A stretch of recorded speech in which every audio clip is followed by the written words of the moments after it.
À la une aussi, l'accessibilité des lieux publics aux personnes handicapées. C'est véritablement le combat que mène le maire de Langoélan, Yann Jondeau, lui-même paraplégique. Cet automne, il a gravi le Kilimandjaro afin de promouvoir cette question de l'accessibilité pour les personnes à mobilité réduite. Aujourd'hui, c'est à Pleumeur qu'il se trouvait. Yann Jondeau a poussé les portes du centre pénitentiaire en compagnie de la sénatrice du Morbihan, Muriel Jourda. Stéphanie Zad, Philippe Quéroux, reportage.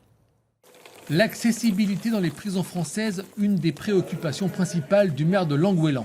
Ici, à la prison de Pleumeur, Yann Jondeau voulait sensibiliser à cette double peine subie par les personnes handicapées. Après un passage dans les ateliers, il a constaté la difficulté pour une personne à mobilité réduite d'accéder à ces lieux qui participent à la réinsertion des détenus.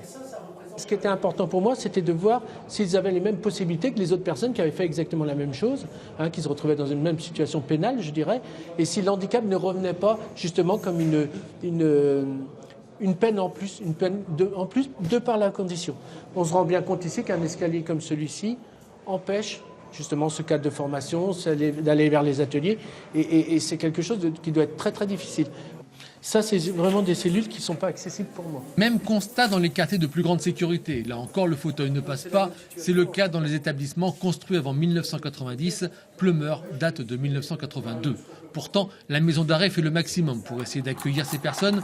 Parloir récent et accessible, centre de détention au rez-de-chaussée et une cellule avec une plus grande accessibilité. Parce que c'est important aussi cette autonomie, là on ne se rend pas compte, mais là avec mon fauteuil, j'arrive quand même à ouvrir la porte. Nous, on se doit de faire tout ce qu'il faut en aménageant les trottoirs, en aménageant les accès au commerce. Eh bien, la prison est dans cette même logique. Nous sommes une ville dans la ville. Donc on doit inclure ces personnes-là avec les autres détenus pour recréer à l'intérieur de nos prisons une vie collective comme à l'extérieur. Le handicap est également pris en compte par le service pénitentiaire d'insertion et de probation. Au même titre que n'importe quelle réalité, problème de logement, problèmes familiaux, problèmes économiques, la mobilité est potentiellement un frein. Donc il faut que nous puissions trouver les relais et je dirais les situations qui permettent de pouvoir la contourner. À Pleumeur, certains handicaps peuvent être accueillis. Dans le cas de détenus handicapés plus lourdement, ils sont transférés vers des centres plus adaptés comme Rennes ou Nantes.